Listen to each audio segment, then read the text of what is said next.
Thank you, Julia, and thank you, Jason, and thank you, Daniel, for joining us. And obviously, thank you to all of our guests. I see a couple of my students in here. It's so good to see your faces and names again. It's awesome. As Jason said, we'd love to see your guys' smiling faces. So if you could turn your video on, just make the experience that much better for everyone.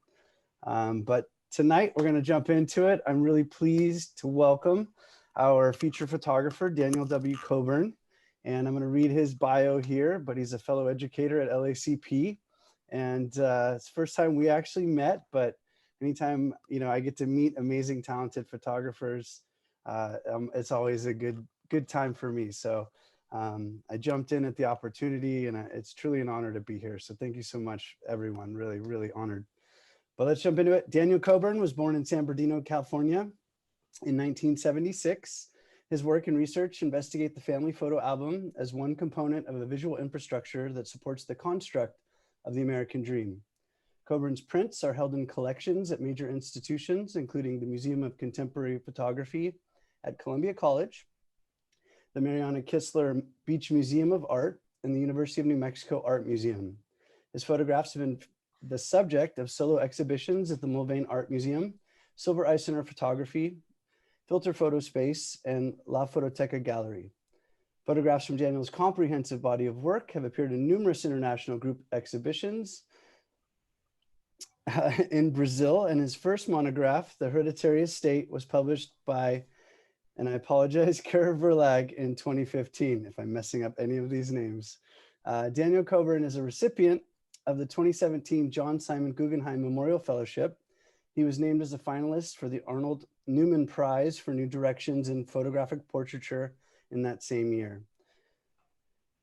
Daniel received his Master in Fine Arts with distinction from the University of New Mexico in 2013, and he has served as assistant professor of photography at the University of Kansas for 5 years, and as a lecturer of contemporary art at the University of Sydney, Australia. Daniel currently resides in Mexico. As you can tell in his background, that's not fake, that is real. This man's living the dream. And he continues his work as an independent artist and educator. It is my absolute pleasure to introduce Daniel W. Coburn. Thank you so much. I appreciate that, John and Brandon and Julia and Jason and everybody at LACP.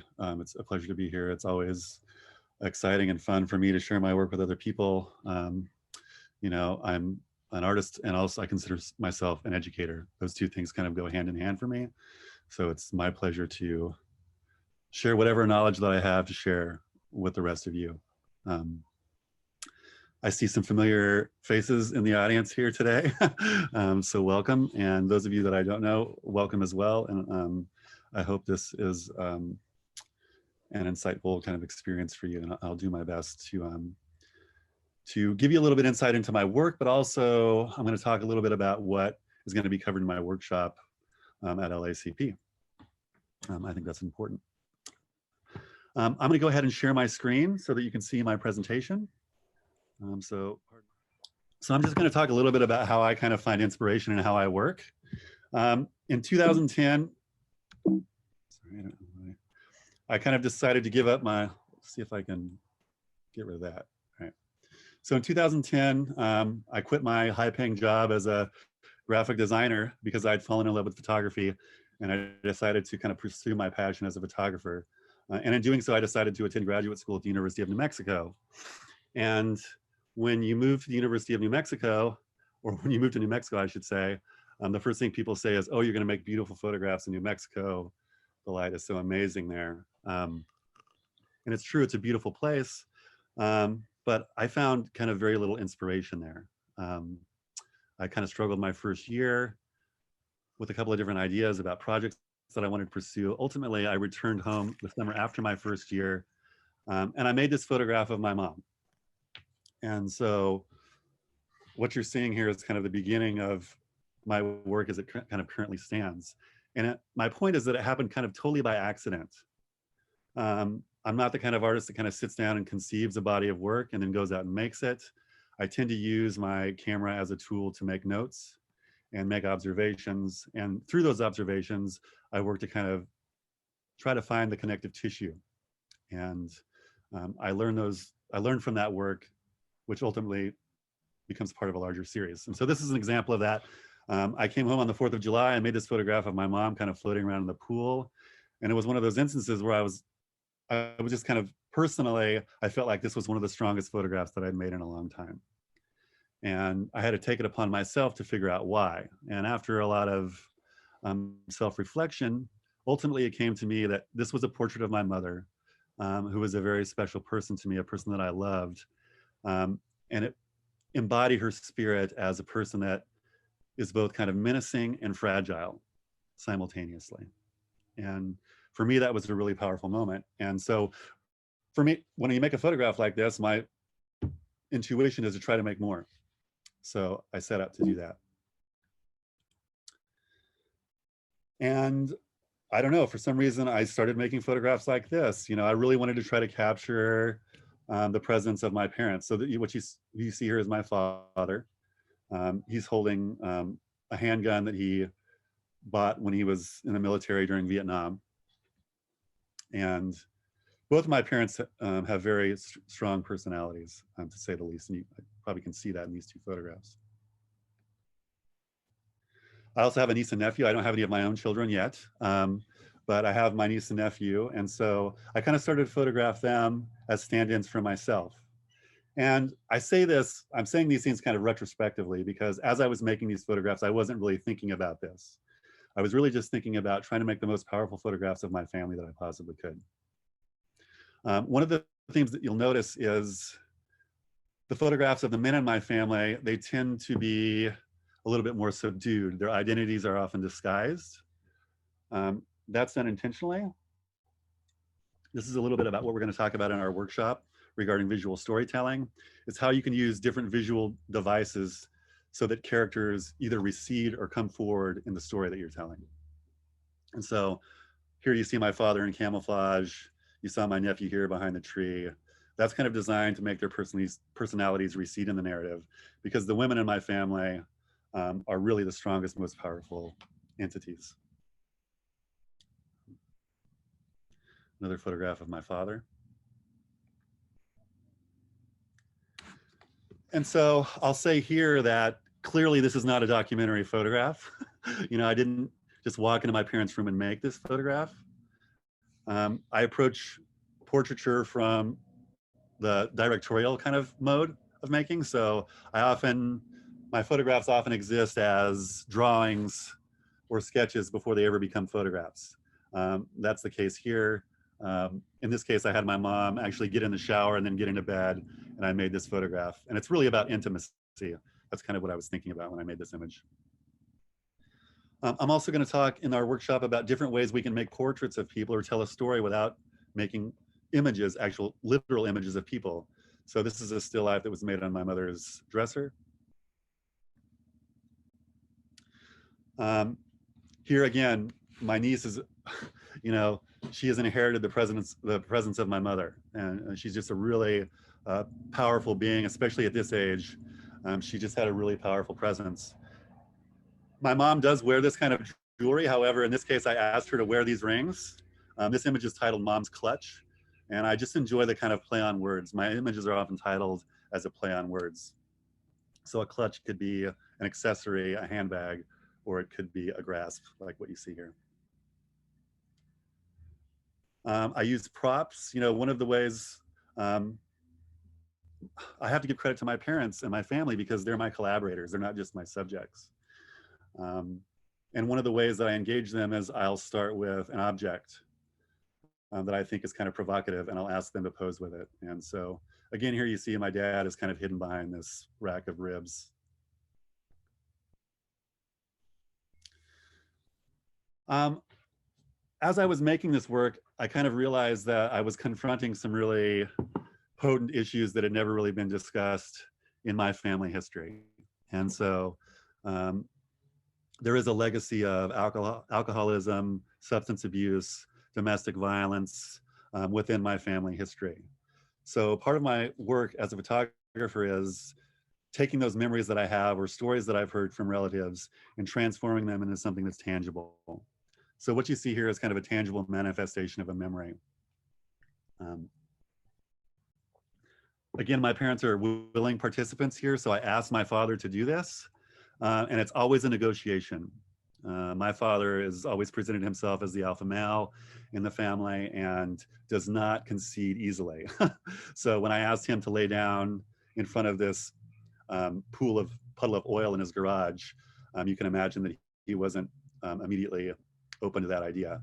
So through this process, there's a lot of discussion that happens. We discuss why I'm making the photograph, and there is some sort of catharsis that's reached between me and my family members as we discuss the issues that I'm exploring through my photographs.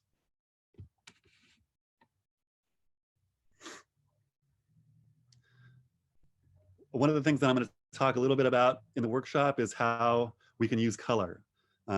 This body of work is really heavily relies on color to seduce the audience. I'm specifically using these kind of jewel-like colors to draw people in. And I'm really interested in how beauty in photography can be used kind of in that manner to really draw people into deeper ideas and issues and concepts that are part of the photograph.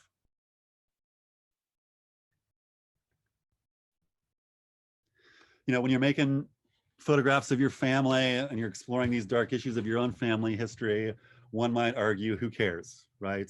This isn't my family. Why should I be concerned with this? So as a person that makes very personal work, I take it very seriously. I want to try to make my work as accessible to other people as I possibly can. And one of the ways that I do that is kind of by building an implied narrative into my photograph. So a lot of people see this photograph and they ask me, oh my God, what's in this blanket that your dad is holding? And I say, I don't know. What do you think is in the blanket? Because I don't know, I think that's a really important concept. You give people an in-between moment and they have to engage in a conversation with that photograph about what happened before and what happened after. And I think that's a really kind of powerful way to engage people through photographs. You know, a lot of this is staged, but it's all very close, you know, to my heart, and it's close to my family history. And it's very real to me in very many ways. So even photographing the family pet, in this case, an ill pet, becomes a powerful symbol in the narrative that I'm kind of trying to present, or I hope that it becomes a powerful symbol, I should say. Part of what I do in this work is I explore like daily domestic ritual, and I try to find magic in the kind of commonplace things that happen around my family home. That's probably something that we're all pretty used to right now, right?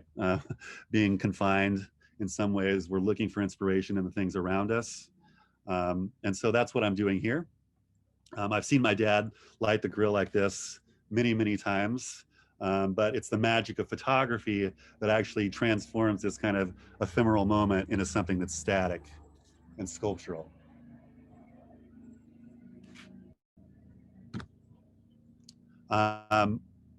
Again, just like looking for those little magical things that happen where you wouldn't expect it. These ribbons around my niece's head become these kind of butterflies. They, in my mind, they represent some sort of dream or some sort of fantasy. And again, here she has this really powerful presence.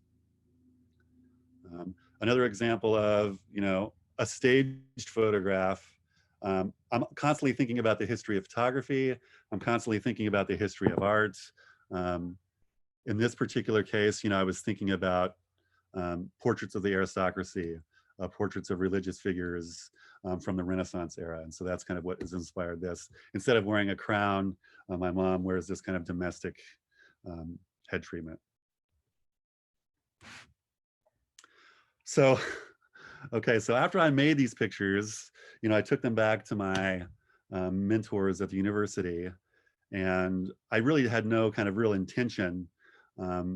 But they said to me, you're making family pictures, you know, these are part of your family album.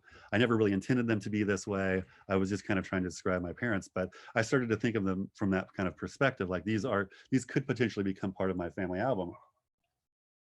So I started to look at the history of like the representation of family. So I started to look at Norman Rockwell illustrations, which all painted this really kind of bucolic, saccharine portrait of what a family is, an idealistic kind of portrayal of family, which we all hope that we might have. And I think in many cases, the family photo album has been used to kind of create this kind of glossy facade.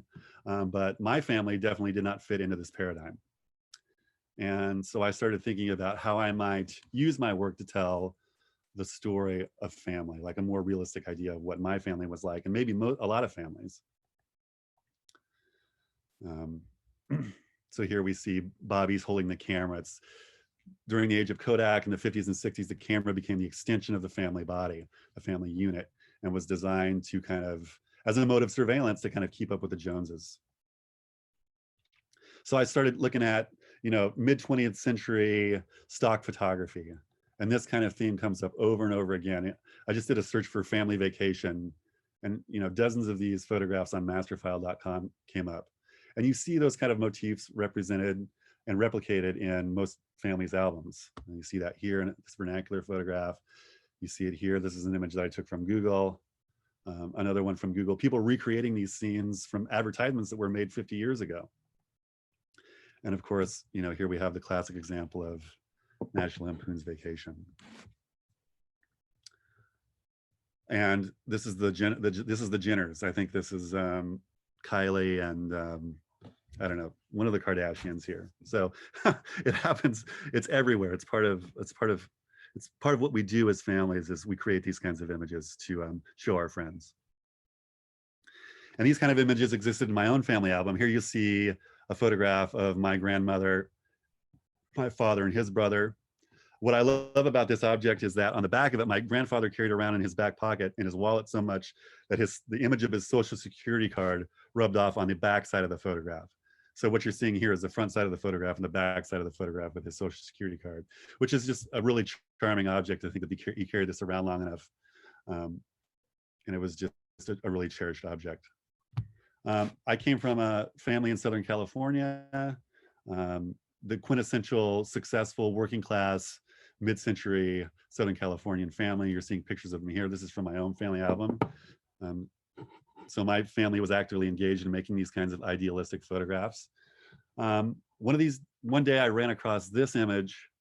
This is an image of my grandfather and my uncle. And it kind of shook me a little bit because I saw this image of him and he reminded me of myself. Here's my uncle and here's me. I have to confess that when I was an adult teenager, I was in this terrible argument with my father and I yelled to him. I said, "I'm going to kill myself," really loud. And he started to cry. And I'd never seen my father cry. He's like the archetype of masculinity. He's the marble man. And he kind of crumbled right in front of me. He confessed that he had a brother that had committed suicide. I was 16 years old. I never knew that I had an uncle. I'd never known there was this part of my family history. And here all of a sudden, after rummaging through my kind of parents' junk drawer at the age of 35, I find this photograph and I have to compare it to my own image. And it just kind of really shook me to the core. My uncle was married at a very young age. He went through a tumultuous relationship with his wife and then ultimately committed suicide. And so I started thinking about the family album and what I might do with these kind of found photographs to expand upon the family narrative. Could I make a family album using these images as well as other found images? So I kind of made a departure for a little while from photographing my family and started working into these types of images. So this is a sequence of images where I physically intervened in the photograph to create, in an attempt to create a compelling narrative. Images like this began to surface. You saw that photograph of my father earlier holding the gun. That image, that idea came to me after I saw this image of him holding this gun 30 years earlier when he was stationed during basic training, I believe. My mother was born of a happy working class family in Southern California as well. This is her parents. This is my mom. A pretty adorable little girl, reminds me a lot of my niece. But eventually, terrible stories of domestic violence, sexual abuse, psychological abuse would start to emerge. My mother would begin to tell me stories of instances where my grandfather physically abused her sister, and my grandmother in alcohol-fueled rages. So all of these kind of photographs that I was beginning to unearth at this time began to play into the way that I thought about family and began to make their way into my work. This photograph of my grandfather and my grandmother, the hands that he simultaneously loved my grandmother with and beat her with, you know? And so these images kind of began to take on a whole new meaning for me. And so I began to search for new ways of creating a family narrative. How do I tell this story? How do I challenge myself to tell this story without making photographs of my family members? This brings me to my second kind of major project that I completed called Domestic Reliquary, where I mined antique stores, thrift stores, and began to look for images that might not complement, but fill a void in the archive that I had from my parents, because there clearly was not pictures of domestic violence and psychological abuse and alcoholism and suicide in my own family archive. So I began to find photographs, reproduce them, and then manually and sometimes digitally intervene. So what you're looking at here is a series of salted paper prints. They're made using a mid 19th century process. They're all handmade, one-of-a-kind objects. So they're kind of sacred in their own right that way. And I work into them with a variety of mixed media to either celebrate them or defile them. And this all kind of relates to my own personal family history. And I start to work towards creating my own visual vocabulary, my own sacred visual vocabulary. So here, the domestic environment, the house, becomes a halo. The window is something that adorns, but also restricts, you know. So I began searching online photo archives like Etsy, looking for images of domestic violence, because those didn't exist in my own family album. What I discovered is they don't hardly ever exist at all, which troubled me a little bit. I started thinking about objects around the domestic environment that might be used as implements of self-defense or self-mutilation. And I began to use those in my work. So what you see here, these are pins, and they're pinned into the surface of the print as if it was a pin cushion. So these, again, are unique photographic objects that are handmade, one of a kind. Many of them are large scale. So there's 6 prints in this single piece here. Each of them measure about 20 by 40 or 16 by 40. And again, the narrative of the hair here is somebody braiding the hair. Has she braided the hair? Is somebody acting upon this person? And so there's kind of this open-ended narrative where you have to kind of make up your mind about what's actually happening to the subject. I also became fascinated with issues related to gender and the construct of gender, the construct of childhood. So this is a christening gown. I was kind of fascinated by Victorian age images and Victorian culture where children were not gendered until they reached adolescence. So boys and girls were dressed very similarly. Also the idea of the christening gown being this kind of sacred, pure thing. So oftentimes the prints will become damaged as I'm making them, and then I'll go into this mode of repairing them, which is also kind of a bit cathartic for me. And it's also becomes a metaphor for catharsis that's found through photography. Oh, that one's already seen that one. This is another piece, a collection of sharp objects closely related to memory. And so what I did is I started to go around the house and I started to look for things that could be used, again, as implements of self-mutilation or self-protection. And I made this photogram. So the paper is coated with light-sensitive chemistry. These objects are laid on top of the paper and exposed to light. So you kind of get this shadow here. This is a scroll. It's about 1 foot by 5 feet. The idea of the scroll is that you might be able to actually continue to unroll this object and uncover more of these kind of artifacts.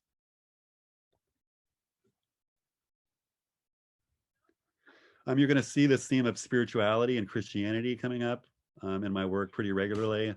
I grew up in a fairly secular household, but in my early 20s, I kind of dove headfirst into an evangelical Christian kind of cult, as I call it. So that theme of spirituality and Christianity comes up in the imagery as well. I should say a little bit also about this work as well, because it's just as much about the subject matter as it is about photography. So I'm combining some of the oldest photographic processes here with some of the newest photographic processes. So this design that you see around this child's neck was made with a laser cut stencil.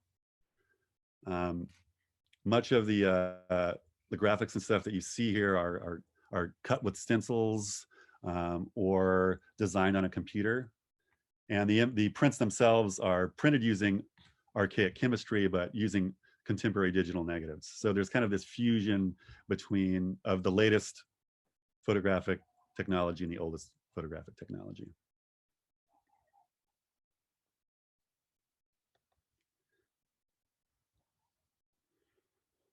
I mean, as a photographer, I like to get my hands dirty. Like, I like to make things with my hands. That seems kind of counterproductive for a photographer, but if I go too long without having my hand in the process, without working with some sort of analog process or actually physically intervening in the prints, then I start to get a little twitchy. I think for me, it's really important to make things with my hands. So again, this type of iconography is designed to reference halos, but this time referencing also the domestic environment.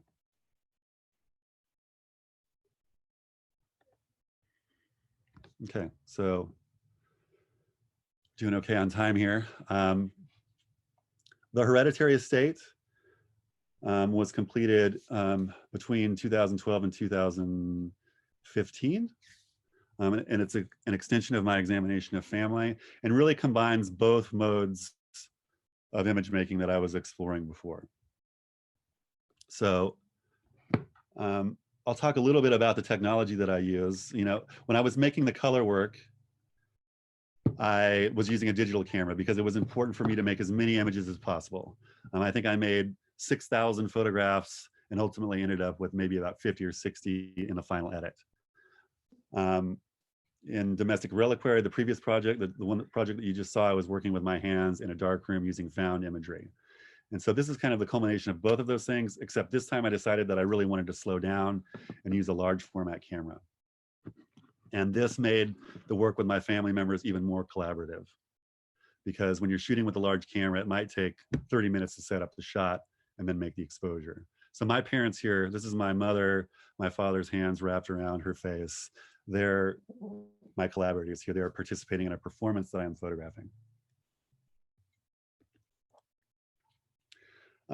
Portrait making is fun because a lot of people think that your job as a portraitist is to make people feel at ease.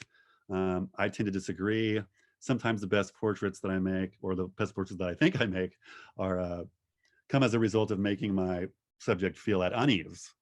And so there's always been this kind of tension between my father and I. So here I kind of like flip the parent-child power dynamic by placing these very feminine eyes over his very masculine kind of persona. And I continue in this body of work to introduce vernacular photography, but I intervene both digitally and manually to create a narrative. In this case, erasing the identities. I found a whole roll of film where this little boy was always in the background just staring at the camera. I have to say, I think it's a privilege to engage with the history of photography. I don't believe that work can really be derivative.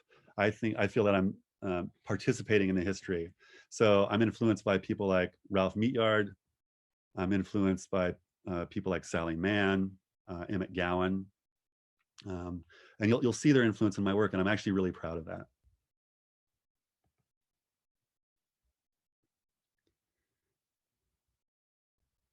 Daido Moriyama is another major influence for me.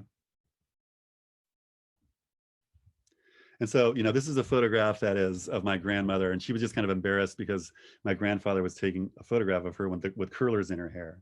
But within this context, it can be repurposed, and it takes on a much more kind of sinister meaning. And that's one of the things that I really try to concentrate on with this work, is the psychological dialogue that happens between photographs, right? That two photographs together might be even stronger than they would be individually.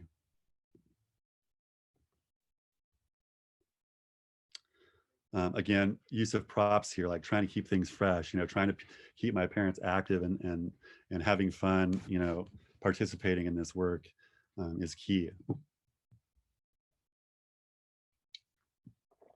Thinking about ways that I can use materials or objects to kind of distort or transform the visage of the people that I photograph. Oftentimes I'll find photographs that are totally harmless, and then I'll kind of cut them up and rearrange them to make them seem a little bit more sinister. So here, again, I'm looking for photographs that describe the domestic violence that happened in my family. Well, those don't exist. So in this case, I take this photograph of a loving embrace between, maybe it's a brother and sister, and I kind of chop it up and rearrange it to make it seem a little bit more sinister.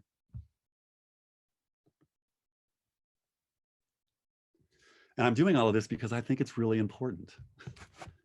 I think it's really important that people understand that families aren't perfect and that we need to talk about issues like alcoholism and substance abuse and domestic violence, because the only way that we can really heal is by confronting those issues and talking about them.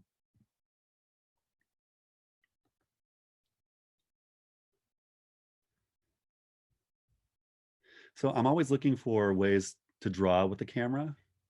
And I'm always constantly kind of thinking about what is the power of the still image in a world that's dominated by computer animation and this amazing cinema. Does the singular image, does the still image have any value anymore?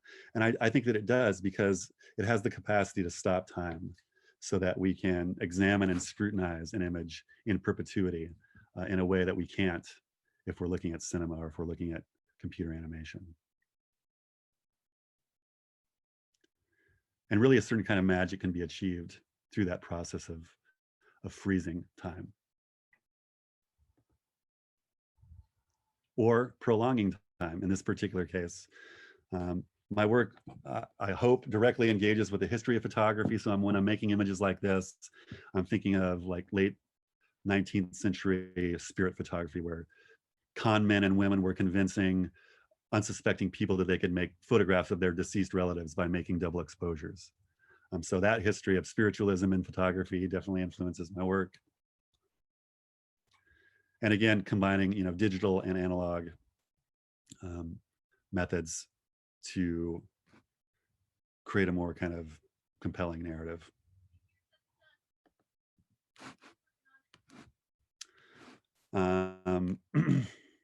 So yeah, always thinking about the narrative of light and how light can influence the story that's in a picture. We think about, where is this light coming from? Is it acting upon her? Is it a violent light? Is it a spiritual light? So constantly thinking about those types of things and how they play into the work.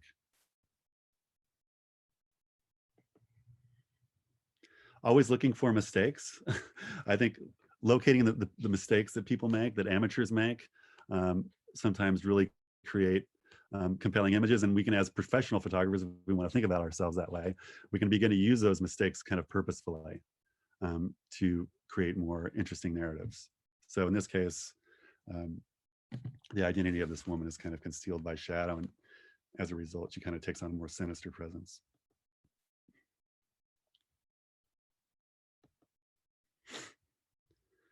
And here again, using my camera to draw. And so this is a long exposure. There's lights hanging over my dad's head at this fireplace mantle. And by moving the camera, I create these little crosses during the long exposure. You never see photographs, you never see snapshots and family albums of things like this. So again, I'm always looking to collect those, looking for those unique snaps that I can incorporate into my own family story. Kind of the crazy thing is, some of these found photographs actually end up intermingling with my own family photographs. So sometimes I'll have a shoebox full of images that has my own family pictures in it and ones that I've found. And after a while, those lines kind of begin to blur. And it's hard for me to kind of eventually discern which images were found, which images were part of my own family archive. And that doesn't really bother me too much, because from my perspective, they're just as much a part of my family story as the images that were made by my parents or my relatives. So I'll wrap up and talk a little bit just about the final form that this project took, the hereditary estate.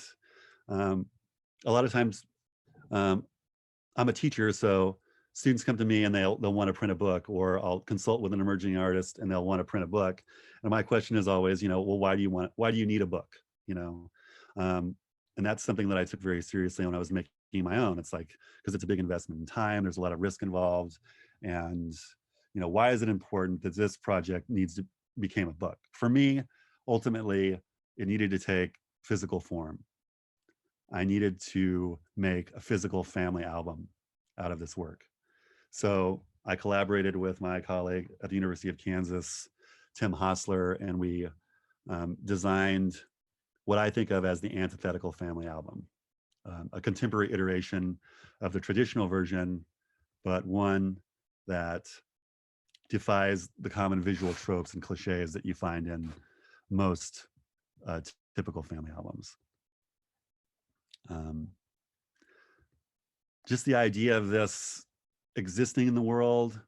Kehrer Verlag is a German company with international distribution, so the idea of this somehow landing on people's bookshelves in proximity to their own family albums was kind of an exciting concept to me. So Karen Irvine and Kirsten Buick of the University of New Mexico wrote texts for this book. And I really wanted it to be something that could be tactile, something that's held in the hands, something that you could feel, something that felt personal. So we used some special materials and some embossing to kind of create that illusion of the traditional family album while also putting a kind of a contemporary twist on it. So I'll go ahead and stop there. And open it up for discussion, I guess. Yeah, so we're gonna have about a 30-minute discussion here. Got some questions for you, but first off, round of applause for Daniel. It was an awesome body of work. Truly impressive. And something you don't know about me, Daniel, is the reason I am a photographer is because I lost my whole family. And the only thing that I have left of my family, aside from my memories, are photographs. Wow. And I learned photography in the darkroom many moons ago. And I actually got a D in the class. But when I found those family photos after I had lost my entire family, it stopped me in my tracks. And I spent a fair part of that day crying and going through boxes and boxes of family photos. So the subject that you've tackled here is near and dear to my heart because it's a big part of the reason I'm a photographer, but it's also a big part of my why. Images truly are powerful and really exceptional. So I have some questions for you. I drew up quite a few, but we won't have the opportunity to go through all of them. But okay. Yeah, I guess first and foremost, you had mentioned that a lot of the photographs that you're creating or the art that you're creating starts as sketches. So I was wondering if you could take us on a deeper dive into your process. Share with the audience kind of, let's get inside Daniel's brain and see how it works. Sure. Well, I mean, it kind of varies from photograph to photograph. That first photograph that I made of my mom kind of floating in the pool was totally genuine, like that happened. She was there and I kind of just identified that. And I saw it. And of course, when I saw it, I asked her if she could like move over here into the light a little bit, or move around a little bit like we do as photographers sometimes. And so it kind of ranges from that to I just have a vision somehow. I think about something or a memory that I've had and it comes to me and I try to recreate that in a photograph. Or maybe it's not a memory, maybe it's something that's totally, the image itself is totally fabricated in my mind, but it represents an important part of my family history. And so at that point, I might sit down and draw a sketch. And then, the story of my dad laying in the puddle of oil, I'll tell you that story might be a good example. My dad called me, or I called my dad and we were chatting. He said, "Oh, I just finished changing the oil in the truck." And I said, "Oh, I said, don't clean up the oil off the garage floor, please. I'm on my way over with the camera because I had envisioned this in my mind, you know, like I knew this was the photograph that I wanted to take. He said, it's too late. I already cleaned it up. And I said, I'm coming over anyways. So, so I went over to his house and I asked him if he would put the oil back on the floor, and he just flipped out. You know, there was no way he was going to pour this oil back out on the floor. And I had this confrontation with him, and I actually cried. I was like, I wept. You know, I was like, this is really important to me. You know, and would you do this for me?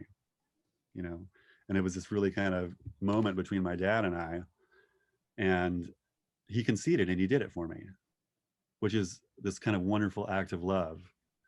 You know, a sacrifice that he made for me to do that, to put himself in that kind of compromised position for me. So that's kind of both ends of the spectrum, I would say. Like, I had drawn that photograph before I made it, and the opportunity presented itself, and that's kind of how I made it happen. It's very cool. Have you ever shared your conceptual drawings alongside of the final piece? No, I don't really consider it to be kind of a part of the final artwork. You know, I think it's kind of more of kind of working through the conceptual kind of process. Yeah. I don't even know if any of those exist anymore. You know, they're usually on like a back of a napkin or Fair enough. on a piece of mail or something like that. You know. Yeah. So, yeah. So that's great. Thank you for elaborating on that. I guess the next question I have, it's probably safe to say that most of us in the audience, you know, have some element of our family history that's dark, and it's usually buried, and probably not often spoken of. How did your family feel when you were kind of digging up the dirt, so to speak? And obviously, they're very supportive of what you're doing, and oftentimes, as you mentioned, putting themselves in vulnerable positions to support you. Um, I think it's fair to say that most families don't want the dirt dug up, and they certainly don't want it put on display in galleries or printed in books or really publicly spoken about. Um, and I can relate to that in a story that I won't share, but I lived that, so it was a very difficult time. So what was that process like, and how much conversation really surrounds what you're doing? How long did it take them to kind of break down and essentially agree to be your subjects? Well, first of all, it didn't happen kind of like that. You know, like I didn't kind of sit down and decide this was what I was going to do. So it happened very organically. You know, it started with me making that picture of my mom in the pool. And then I started making more and more pictures. And of course, then I'm going back to graduate school, having conversations with my mentors about like, why am I making these pictures? Because I didn't really know right off the bat why I was making them. I'm still not 100% sure. I mean, I'm a curious person. And I think being an artist means you're a curious person, you know? So I think we grew into the project together. It wasn't something, I didn't have to sit them down and say, okay, guys, there's all of this stuff going on in our family history. I'm going to expose it. I hope you're on board with it. You know, it was, it was happened more organically. And ultimately I did have to have a conversation with my mom.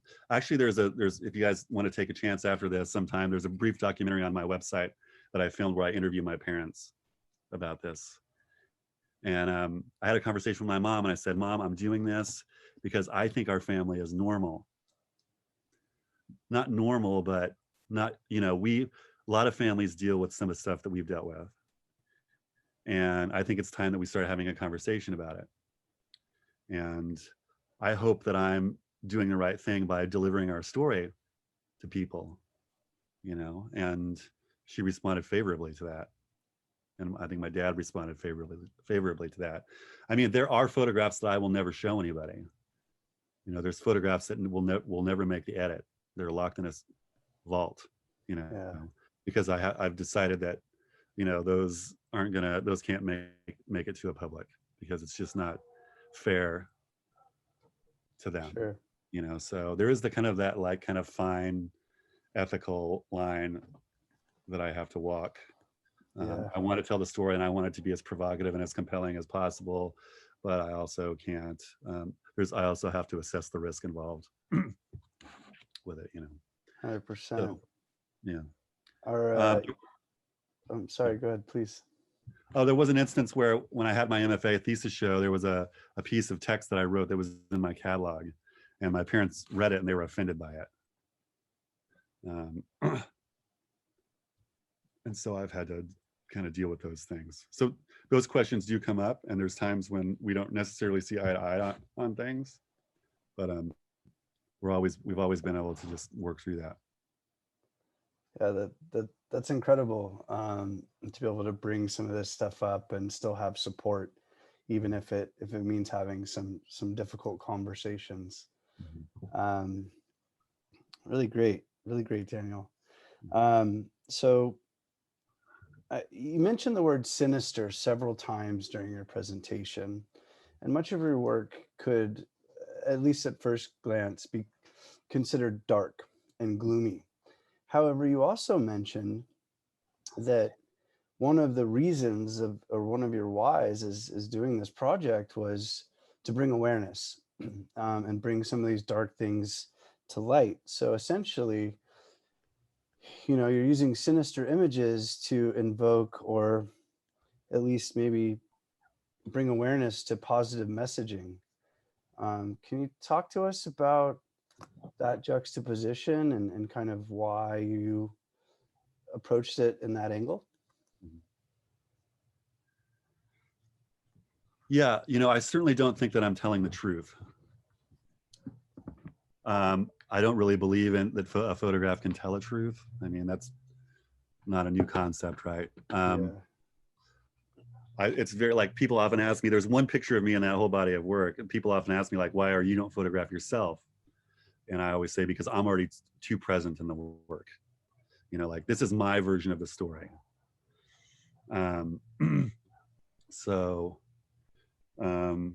Really, I see it as, the images are kind of cryptic. They're not super explicit, From my perspective, I like to make images that, instead of making bold statements, I like to make images that ask poignant questions.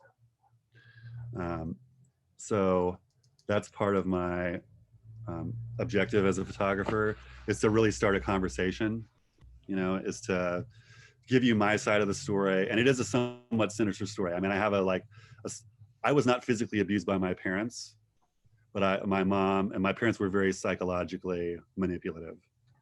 And I was a precocious child. So that was that dynamic was sometimes bad, It's definitely my side of the story. What I really enjoy is when I do things like this, or I go places and I talk about the work, that people come up to me afterwards and they say, I identify with what you've gone through, and there's similar things that have happened to me, and thank you for that. And then those conversations hopefully extend. I'm not sure if that answers your question. My perspective is, that it's, I kind of see some of the figures as being somewhat sinister, but complicated, not always sinister. Yeah. No, it works for me. You mentioned about telling your story, right? So as humans and artists, oftentimes we're ashamed of our story, or we're maybe scared to put it out there in the world, for fear of judgment, right? And I have a client, world-renowned speaker. She's amazing, but she says that if everyone has a story, right, and if you keep it to yourself, you're doing the world a disservice. Because when you voice your story and you share your story, you create commonality and acceptance and visibility. So obviously it takes a lot to put yourself on a ledge and tell your story, especially sharing some of the darker things that you perceived, growing up. So can you maybe give a couple of tips or tricks or advice for maybe people in the audience here that are maybe holding back from sharing their story? Because I believe when you share your story, you're being 100% authentic to who you are and your roots. And I think that lends itself to greatness. So is there anything that you can share to the audience, about telling your story? Yeah, I would say be courageous. You know, I mean, I think that compared to what my family has on the line, what my family has invested in this, I don't have much invested. But I mean, I think that ultimately, when people look at your photographs, they can tell whether you've invested in it or not, you know, and whether you're really kind of hanging it out there for everybody. And if you really hang it out there for everybody, I think people respect that. You know, I think 100%, people, I agree. I think people respect honesty and authenticity. And if it's very apparent that you're invested in your work, then other people are more likely to invest in it. Love that. Hope everyone write that down. That's some serious wisdom being shared. Thanks, Daniel. All right. So, gosh, I have a lot of questions. Let's see, I got about 10 minutes left. So we're going to pivot a little bit. More kind of technical aspect of your work, if you don't mind. Sure. I noticed that you, at least it appears as though you shoot a lot with a very wide aperture. Is that by design, or can you tell us a little bit about your technical approach to your work? Sure. And that's a good question because it's a segue into what we're going to cover into the workshop a little bit. Is we're going to talk about different types of images, you know, because there's photography as a language. And if you think about photojournalism, for instance, there's a very specific aesthetic that's involved with photojournalism. We might think of a wide angle lens, infinite depth of field, film grain, flash, you know, think Ouija, all right? And then compare that to August Sander, who was making these really beautiful 8x10, you know, shallow depth of field portraits. And so we can use that, and I try to employ this in my work. We can use that visual language to create a more compelling narrative, right? So there is this kind of like idea, like if you go to a portfolio review, you sit down with somebody and they tell you, oh, you need a cohesive body of work. You need to make 20 images that look kind of alike. And that way you're developing your own aesthetic identity and your own brand. And that's what's going to make you successful. I disagree. That's a marketing strategy. Yep. If you want to tell a story, if you really want to tell a story, then you use all of the tools that you have at your disposal. And one of those tools is using that type of visual language to its full potential. And that's just something that I've kind of learned as I've gone along. You know, that you can combine these different types of imagery and create a psychological dialogue between images that can make for a really compelling story. So that's one of the things that we'll talk about. Also, like, I wonder if there's like any musicians in the crowd today, or anybody that plays a musical instrument, because this is something that I've been thinking about a lot lately because I play the guitar. And I think there's a lot of similarities. Like, as a musician, you'll hear something in your head, and in order to get it out, you've got to use this object, right? And photography is kind of the same way. For me, it is anyways. For me, like I tend to kind of pre-visualize things. And so I tend to think of the camera as an obstacle more than anything. It's this kind of object that's between me and the photograph that I want to get. So I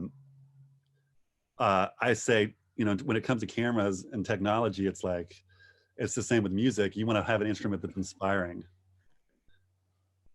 You want to Yeah, have something that's going to want to make you come back and play it over and over again. absolutely.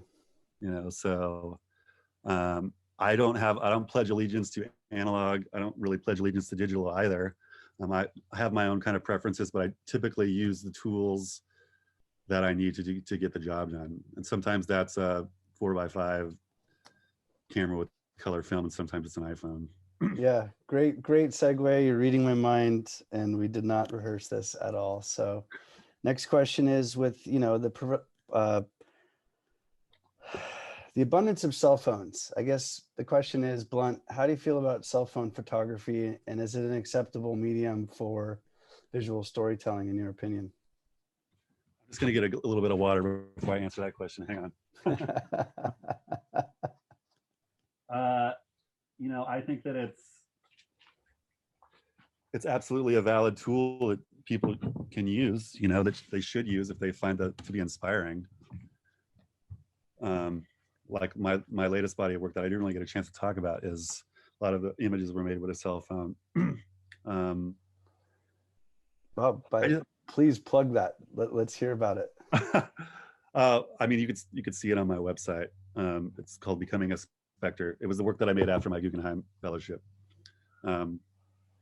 But it's, I mean, I think what the question ultimately is, you're kind of talking a little bit about image saturation.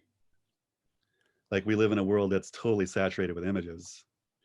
That's really like one of the byproducts of the iPhone, you know, is I saw this staggering number, like there were more photographs made in 2013, oh no, it was earlier than that. There were more photographs made in 2006 than there were entire photographs made from the beginning of the history, you know, since Niepce to the year before. Like, so our world is saturated with photographs. So, and like the concept of craft has kind of gone out the window a little bit. You know, it's like the playing field has been leveled. There's all of this really affordable technology.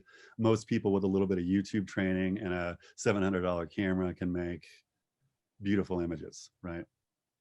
Absolutely. So, I mean, ultimately, I think your ideas are your currency, right? If you can communicate ideas, or you can ask important questions, or you can, concept isn't always idea driven, it's sometimes formally driven, right? Like, Claire can speak to this. You know, your concept is in the mark making, it's in the way, and it's in your materials, it's in the way that you make things. And that's, you're building upon a legacy of stuff. And there's innovation involved in that. And you're looking at the world in new and innovative ways. And I think, so if there's innovation, if you're contributing to a legacy, if you're creating a new language, if you're communicating important ideas or asking important questions, that's the most important part. To me, it's not really about whether you use your iPhone or not. Yeah. So I love that you said ideas are your currency, because I couldn't agree more. But I would take that another step and say, you know, your execution is what really makes it happen. I know so many talented artists that are so scared to put their work out, and they're amazing artists, but if no one ever sees it, you know, does it have the same impact? And the answer is probably not. So do you have any advice to our audience about, you know, putting your work out there so that your ideas can be expressed, and then ultimately your ideas can become currency? Yeah, absolutely. I mean, I encourage you to do that. I mean, I was like, I don't know, maybe I'm a showboat or something, but bringing my work to a public was just as important to me as making it. Right? I mean, absolutely. that was never a question for me. But no, you occasionally see people come up, like, you know, Vivian Maier, you know, she made a really beautiful body of work for many, many years in a public it was never seen. And so it's making an impact now. Yeah. You know, again, I think it boils down to this courage thing. It's like, you know, have courage, do it, get it out there. Nobody's going to do it for you. You know, Agreed. It's hard to find inspiration to make work, and then it's sometimes even harder once you make it to try to get it out there, you know. Yeah. But it definitely takes a lot of work, and it's a very thankless thing a lot of times, and you're not going to get rich doing it. You know, you might get to travel to some cool places. Yeah, you know. Yeah. I mean, we were talking about that earlier, about how this thing that we fell in love with, photography, you know, because we've invested in it, as, you know, we've had the privilege of going to some really cool places and meeting some cool people. Absolutely. Yeah. All right. We've got time for one more question, so we'll wrap this up. But I'm curious, I'm sure everyone else is curious, what's next for you? What are you working on? That's a good question. Big ideas for 2021 and beyond? I don't know, man. It's such a strange time right now. It sure is. Honestly, I'm struggling, Yeah. to be honest with you. I, So if that helps you guys at all, it's tough right now, to be inspired to make work. yeah. Some things that happened recently that have offered a glimmer of hope from my perspective. So hopefully things are looking up, and we're going to be able to get out there and talk to each other again, and and be social and get inspired together. Yeah. I do think there's like an ebb and flow to the creative process, for sure. Agree. And that's natural. And I think you got to give yourself a break. Yeah. And there is such thing as burnout. That's for sure. That really happens. So be aware of that. And I'm always making pictures. I think what's important, going back to this idea of the iPhone, the great thing about this is like I said earlier, I don't sit down and conceive a body of work. I don't sit down and plan it out on paper and then go make it. It usually happens because I'm constantly making observations, either with my iPhone or with my SLR or whatever I'm carrying around with me. And then I go back to that collection of images and I try to start to identify like, what's the connection between these images? What am I interested in? What's driving me? And then sometimes that evolves into a body of work, which is a nice segue to the workshop, which is based around that idea. Like, let's go back to your archive. Let's look at what you have. So many of us have some killer images that end up in a shoebox because they don't fit within this cohesive body of work that we're all supposed to be designing and marketing. So this workshop is designed to go back, take a hard look at what you've done, and build a narrative out of some stuff that you've already made. It's in most cases, it's very possible. Fantastic, and probably really relevant for a lot of photographers. I can definitely relate to, being through the difficult times this last year and kind of going through that ebb and flow of inspiration. And so to be able to tap into your existing body of work and repurpose it, I guess, so to speak, to create a new narrative or a fresh narrative is fresh. I mean, that's really inspiring. And I don't like, what a timely opportunity or time for your class. I think that's fantastic. So with that, we've got a few minutes. Do you want to share more with the audience about your workshop in March called Breaking from Convention?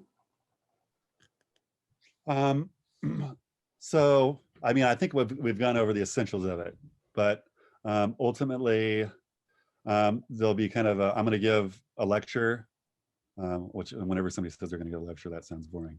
I promise. But it's going to talk about visual language and the way that I think about visual language and like the syntax of an image. We're going to talk about things like flash and pixels and film grain and these kind of the building blocks of an image. And we're going to talk about different aesthetics of different types of images and how we can use those to our favor when kind of constructing a story. When should we use a black and white image? When should we use a color image? Is it okay to combine color and black and white images? Because all of those decisions, I think, should be very deliberate. And then we're going to look at your work. You're going to present, you're going to go through your archive based on what we talk about. You're going to go through your archive before we have the workshop. Then you're going to go through it again after we have this initial lecture. And you're going to try to locate this stuff that we talk about. And then we're all going to have a group discussion and we're going to talk about how you can put it together and make something interesting out of it. And I've taught similar workshops before. Some people come away with a brand new body of work, which is incredible. Some people come away with just a set of ideas and skills and a new way of thinking about photography so that they can apply it to their own work in the future, or they can begin to look at their archive differently as they move ahead.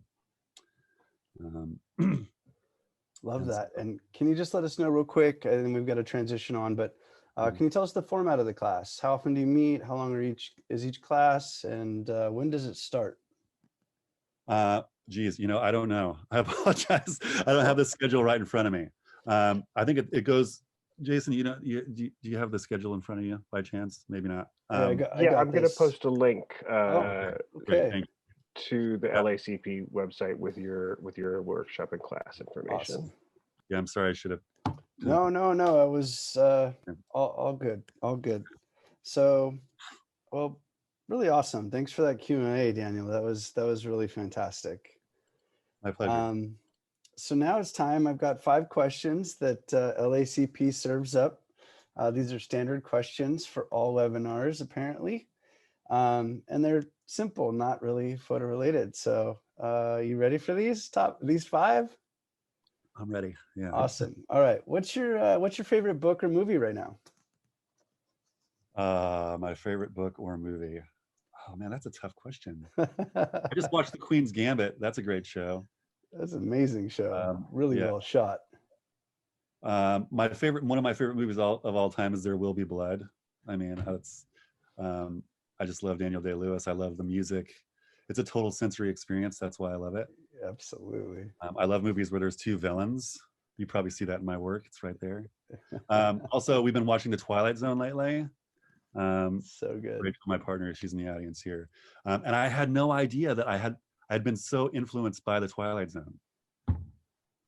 Like, we watched it like religiously as a child, like, because they had the marathons on Thanksgiving and stuff, and we would watch as kids. Like, I just absorbed all of this, and now it's like coming out of me.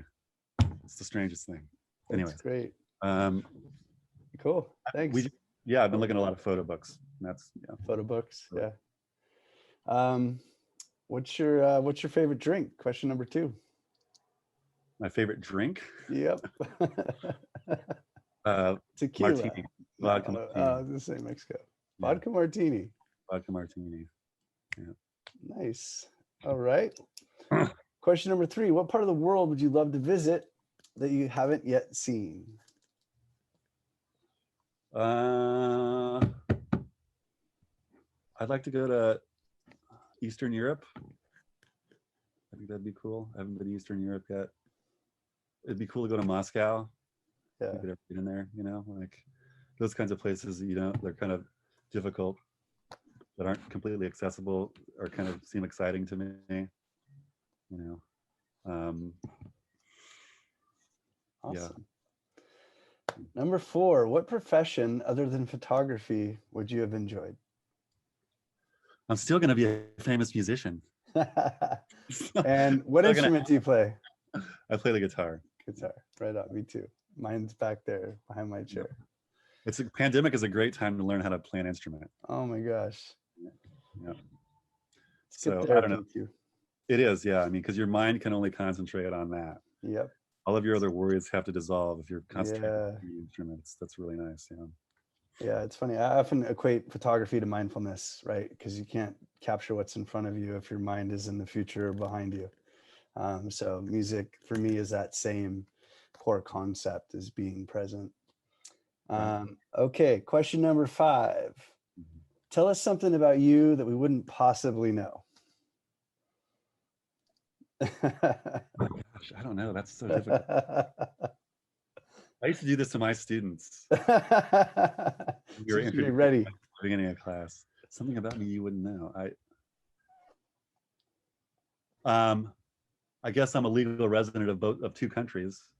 I have actually been a legal resident of 3 countries. There's something that you would know. Legal or illegal? Legal. I've been a legal resident. I've been a legal resident of 3 different countries. Like paperwork. Gotcha. That's awesome. What 3 countries? United States, Mexico, and Australia. Boom. I love Australia and Mexico. All good. Well, that wraps up our 5 questions. Thank you so much, Daniel, for your time. Now I guess we're going to kick it off. Q&A to the audience. Okay. I just want to go ahead and say thank you both for being here. The few questions that we've had in the chat tonight, you have already addressed most of them about the content of your upcoming workshops. So at this point, if anybody does have any further questions for Daniel, just go ahead and unmute yourself. Tell us your first name so we know who we're talking to, and just go ahead and ask your questions. We've got about 10 minutes left in our presentation tonight, so jump right in, everybody. I know somebody's got to want to know something. This is Michelle. So Daniel, I find that so very interesting when you're learning about photography and trying to market your work, the whole thing with the 20 images to go to reviews. So having said that, reviews are a great way, right, to get your work seen and whatnot. Do you do reviews, you know, and whether you do or not, how else do you market your work?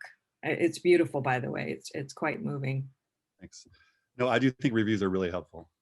And I think regardless of some of the bad advice you get at reviews, most of it's actually really good.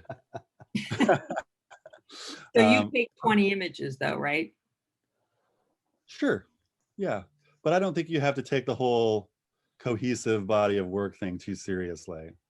You know, I think that it should be a project, a focused project. But I think that you don't really have to brand yourself in the ways that some people expect you to brand yourself. Great, thank you. Yeah, I'm trying to think of an example without offending anybody, but yeah, I don't think you need to take one picture and then make 20 images that look exactly like that. You know, I mean, that works for a lot of people, and if you do that, that's fine. But I just think that there's other ways that we can tell a story, and you don't have to fall into that kind of trap, you know, if you don't want to. Great, thank you. Mm-hmm. I have a question. I'm David, by the way. I am unmuted at the moment, right? Yes, we can hear you. Okay, just want to make sure. Earlier at the beginning, you had mentioned your time in New Mexico. You said you went through a period where you felt uninspired. Mm-hmm. I was just curious, was that something about New Mexico itself, or did you just, it was just a period you were going through? Maybe you realized your inspiration was awaiting you back home with your family. I was just wondering what that was, that period of. You know, I was really fortunate to have some really good people that I worked with at UNM. I'm not plugging them, but I really did have some really great mentors there. And I went through this dilemma, and I think my big major hiccup was I was trying to do something new. You know, like I was really trying to like be innovative and break out of something, and I wasn't really being genuine in my approach to making art. And so I asked one of my mentors, and I told him what was going on, and he said, "Well, instead of trying to do something new, try to do something important." Wow. Which was good advice for me, you know. And put that down. I think I was just lost. You know, you go to graduate school and you think some sort of magic's going to happen. You know, it doesn't. I mean, the great thing is, like, you surround yourself with like-minded individuals, and you usually have some good mentors and peers. But it has to come from within, and it has to come from a genuine place. And I think a lot of people overlook the things that are right underneath them. You know, I think a lot of people go chasing waterfalls when, you know, some of the advice that I give my students is don't be a tourist in your own world, right? You know your world more intimately than anybody does. And you most likely have the skills to tell that story. And there's something there, you know, whether you think there is or not, there's something there. There's something about your unique situation or your unique story that could be valuable to someone else. And so Sally Mann says this, you know, the magic exists within the quotidian, like the things that are around you, the simple things that are around you. And so I think that's what I was overlooking that. I was looking for something else on the periphery. You know. Sorry. Does that answer your question? Absolutely. Thank you. Yeah. I got a question. Hi, Sure. Daniel. And John, thank you guys so much. So I want to ask you, when you are taking a look at all of that work that you know is there in, you know, just your boxes or on your files, how do you begin? How do you begin with creating? I mean, there's so much, right? How do you even begin?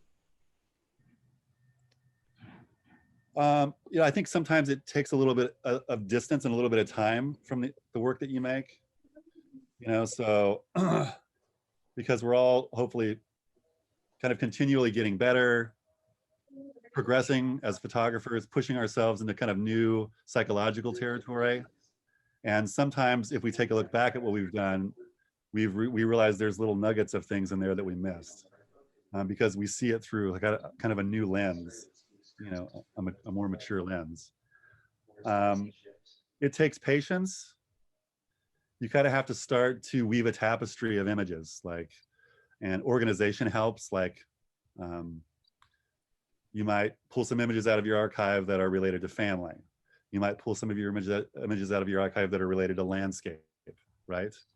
You might pull some of your images that are out of your archive that are portraits.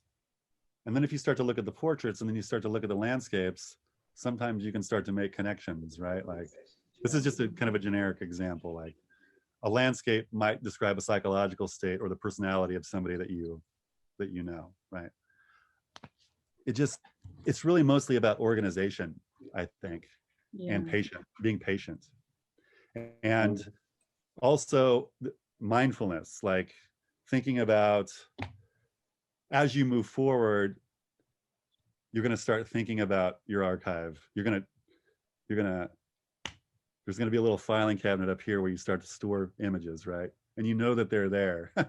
And so you can pre-visualize that. Like, you can think, oh, I have this image that I made, and there's something about what I see right in front of me that's going to pair nicely with something I've already made.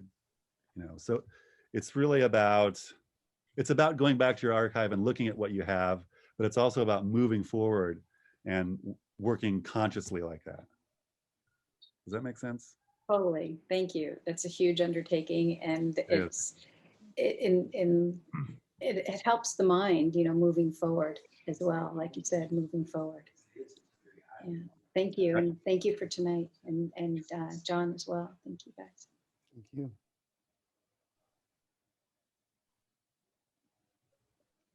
We got any other questions?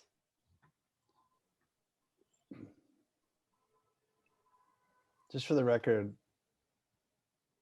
Rachel let us know that Daniel also sings. Oh, but thanks, Rach. There won't be any singing tonight. But in the shower.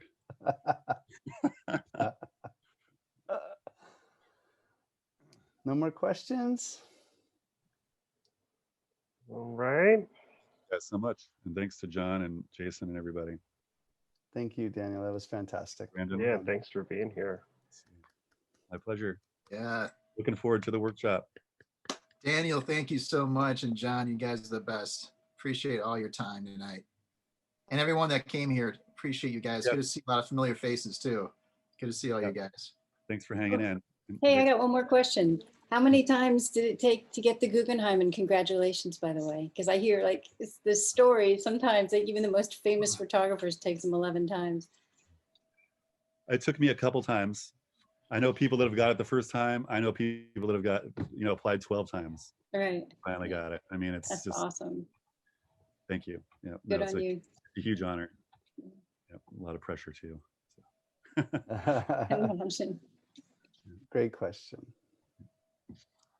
Thank you guys. All right. Well, I think we're going to wrap it up. Daniel and John, thank you both for being here. On behalf of myself and Los Angeles Center of Photography, I want to thank all of our viewers for being on board, and both of y'all. And we will see you next time for another installment of the Los Angeles Center of Photography's webinars. Thanks so much, everybody. Thank you. Bye, everyone.